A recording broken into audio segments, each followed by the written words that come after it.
This is the story of Alice's Adventures in Wonderland by Lewis Carroll. Introduction. All in that golden afternoon, full leisurely we glide, for both our oars with little skill by little arms are plied, while little hands make vain pretense our wanderings to guide. Ah, cruel three, in such an hour, beneath such dreamy weather, to beg a tale of breath too weak to stir the tiniest feather. Yet what can one poor voice avail against three tongues together? Imperious Prima flashes forth her edict to begin it. In gentler tones Secunda hopes there will be nonsense in it, while Tertia interrupts the tale not more than once a minute. Chapter 1. Down the Rabbit Hole. Alice was beginning to get very tired of sitting by her sister on the bank, and of having nothing to do. Once or twice she had peeped into the book her sister was reading, but it had no pictures or conversations in it. And what is the use of a book, thought Alice, without pictures or conversations? So she was considering in her own mind, as well as she could, for the hot day made her feel very sleepy and stupid, whether the pleasure of making a daisy chain would be worth the trouble of getting up and picking the daisies, when suddenly a white rabbit with pink eyes ran close by her. There was nothing so very remarkable in that, nor did Alice think it so very much out of the way to hear the rabbit say to itself, oh dear, I shall be too late." When she thought it over afterwards, it occurred to her that she ought to have wondered at this, but at the time it all seemed quite natural. But when the rabbit actually took a watch out of its waistcoat pocket and looked at it and then hurried on, Alice started to her feet, for it flashed across her mind that she had never before seen a rabbit with either a waistcoat pocket or a watch to take out of it. And, burning with curiosity, she ran across the field after it, and was just in time to see it pop down a large rabbit hole under the hedge. In another moment, down went Alice after it, never once considering how in the world she was to get out again. The rabbit hole went straight on like a tunnel for some way, and then dipped suddenly down, so suddenly that Alice had not a moment to think about stopping herself, before she found herself falling down what seemed to be a very deep well. Either the well was very deep, or she fell very slowly, for she had plenty of time as she went down to look about her, and to wonder what was going to happen next. First, she tried to look down and make out what was coming to, but it was too dark to see anything. Then she looked at the sides of the well and noticed that they were filled with cupboards and bookshelves. Here and there she saw maps and pictures hung up on pegs. She took down a jar from one of the shelves as she passed. It was labeled orange marmalade, but to her great disappointment, it was empty. She did not like to drop the jar for fear of killing somebody underneath, so managed to put it into one of the cupboards as she fell past it. Well, thought Alice to herself, after such a fall as this, I shall think nothing of tumbling downstairs. How brave they'll all think me at home. Why, I wouldn't say anything about it, even if I fell off the top of the house, which was very likely true. Down, down, down. Would the fall never come to an end? I wonder how many miles I've fallen by this time, she said aloud. I must be getting somewhere near the center of the earth. Let me see. That would be 4,000 miles down, I think. For, you see, Alice had learned several things of this sort in her lessons in the schoolroom, and though this was not a very good opportunity for showing off her knowledge, as there was no one to listen to her, still it was good practice to say it over. Yes, that's about the right distance. But then I wonder what latitude or longitude I've got to. Alice had not the slightest idea what latitude was, or longitude either. But she thought they were very grand words to say. Presently she began again. I wonder if I shall fall right through the earth. How funny it'll seem to come out among the people that walk with their heads downwards. The antipathies, I think. She was rather glad there was no one listening this time, as it didn't sound at all the right word. But I shall have to ask them what the name of the country is, you know. Please, ma'am, is this New Zealand or Australia? And she tried to courtesy as she spoke. Fancy, courtesying as you're falling through the air. Do you think you could manage it? And what an ignorant little girl she'll think me for asking. No, it'll never do to ask. Perhaps I shall see it written up somewhere. Down, down, down. There was nothing else to do, so Alice soon began talking again. Then I'll miss me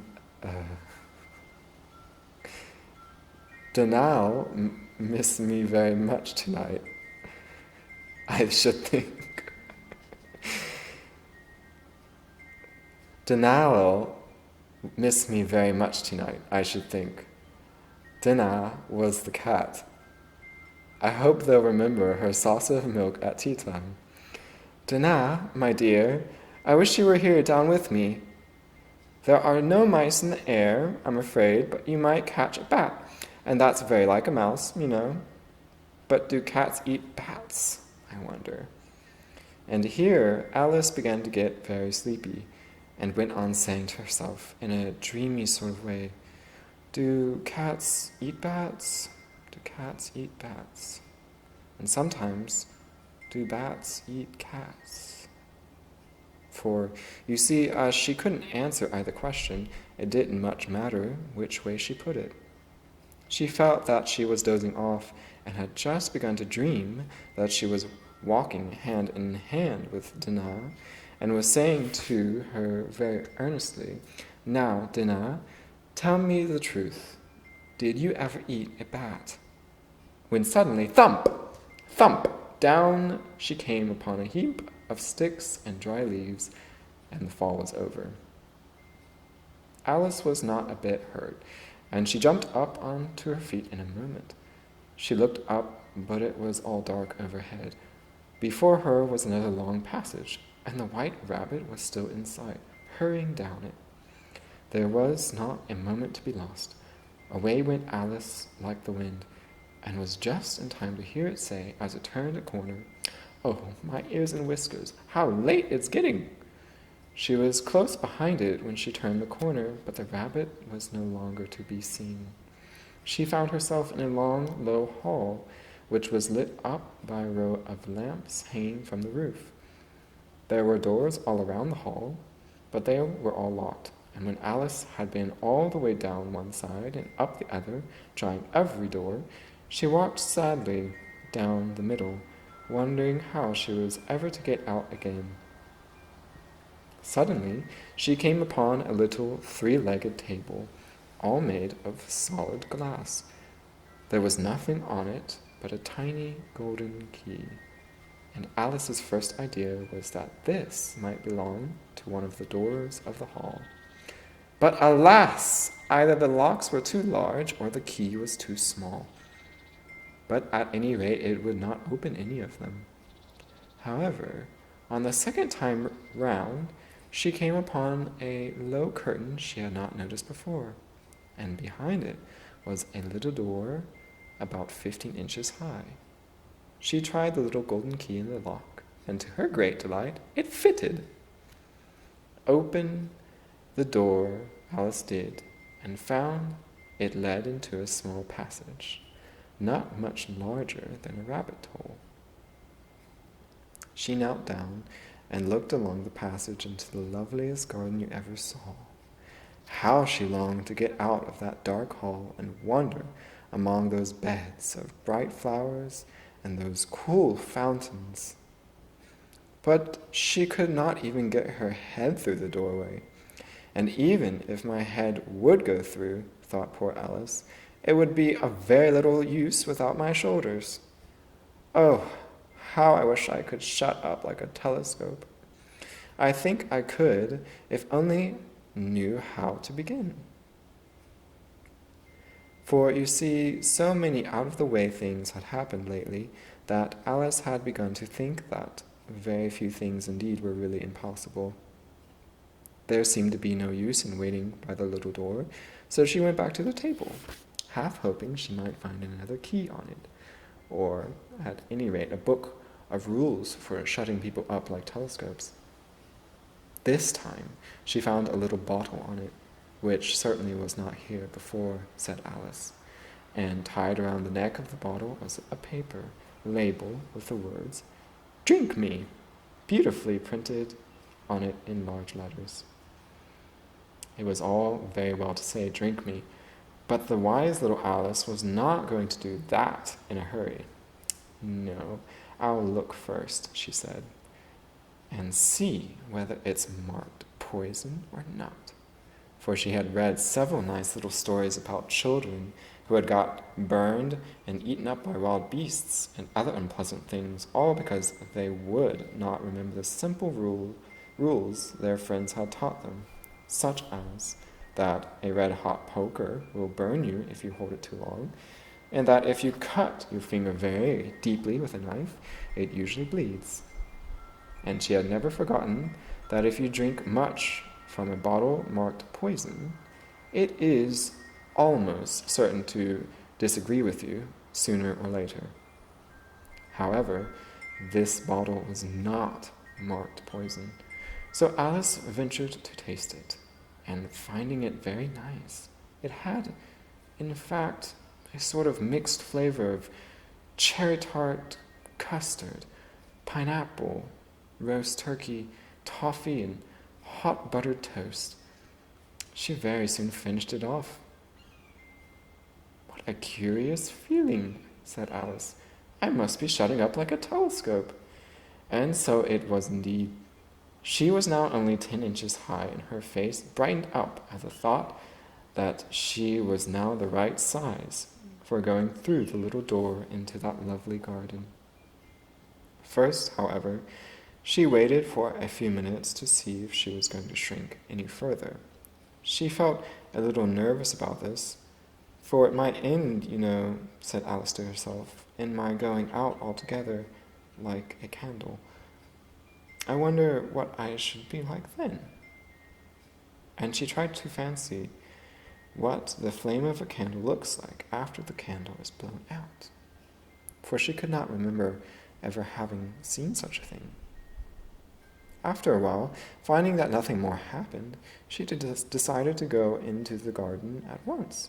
But alas for poor Alice! When she got to the door, she found she had forgotten the little golden key.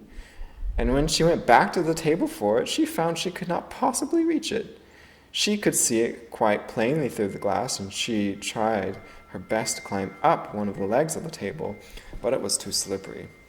And when she had tired herself out with trying, the poor little thing sat down and cried. "Come, there's no use in crying like that," said Alice to herself rather sharply.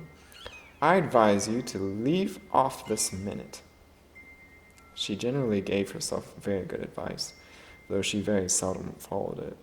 And sometimes she scolded herself so severely as to bring tears into her eyes. And once she remembered trying to box her own ears for having cheated herself in a game of croquet, for she was playing against herself. This curious child was very fond of pretending to be two people. But it's no use now, thought poor Alice, to pretend to be two people. Why, there's hardly enough of me left to make one respectable person. Soon her eye fell on a little glass box that was lying under the table. She opened it and found in it a very small cake, on which the words "Eat me" were beautifully marked in currants. "Well, I'll eat it," said Alice, "and if it makes me grow larger, I can reach the key. And if it makes me smaller, I can creep under the door. So either way, I'll get into the garden, and I don't care which happens." She ate a little bit and said anxiously to herself, "Which way? Which way?" holding her hand on the top of her head to feel which way it was growing. And she was quite surprised to find that she remained the same size. To be sure, this is what generally happens when one eats cake. But Alice had got so much into the way of expecting nothing but out-of-the-way things to happen that it seemed quite dull and stupid for life to go on in the common way. So she set to work and very soon finished off the cake. End of chapter 1.